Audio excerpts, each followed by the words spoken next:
বহুতে মোক সুধি থাকে যে 4,500 শিক্ষকৰ নিযুক্তি কেতিয়া হ'ব। আমি আপ্ৰাণ চেষ্টা কৰিছোঁ যাতে 15 তাৰিখৰ আগতে আমি নিযুক্তিকেইটা দিব পাৰোঁ। কিন্তু সকলো কথা আমাৰ হাতত নাথাকে, কেতিয়াবা কেতিয়াবা অফিচৰ কাম কাজত সময় লয়। কিন্তু মই চেষ্টা কৰিম যে যাতে 15 তাৰিখৰ আগতে আমি নিযুক্তিকেইটা দিব পাৰোঁ। সৰ্বশিক্ষা অভিযানৰ পৰা ৰেগুলাৰ গভৰ্ণমেণ্টত আহিব খোজা শিক্ষকসকলৰ নিযুক্তিৰ প্ৰক্ৰিয়াটো আমি 15 তাৰিখৰ আগতে শেষ কৰিব খুজিছোঁ। আটাইতকৈ ভাল কথা, অসম লোকসেৱা আয়োগৰ পৰীক্ষাৰ ফলাফল কেইটামান দিন আগতে ঘোষণা কৰিছিল।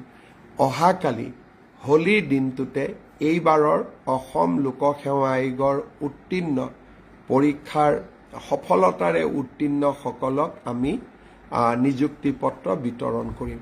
সাধাৰণতে 2 মাহ সময় লাগে, কিন্তু নিৰ্বাচনৰ অভিজ্ঞতা যাতে আমাৰ অফিচাৰসকলে পাব পাৰে, কাৰণ ইলেকশ্যনৰ এক্সপিৰিয়েঞ্চ লোৱাটো অফিচাৰসকলৰ বাবে বহুত প্ৰয়োজনীয়।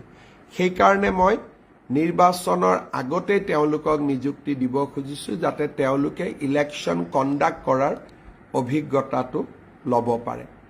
আৰু বহুত আমনি নকৰোঁ, আজি হোলীৰ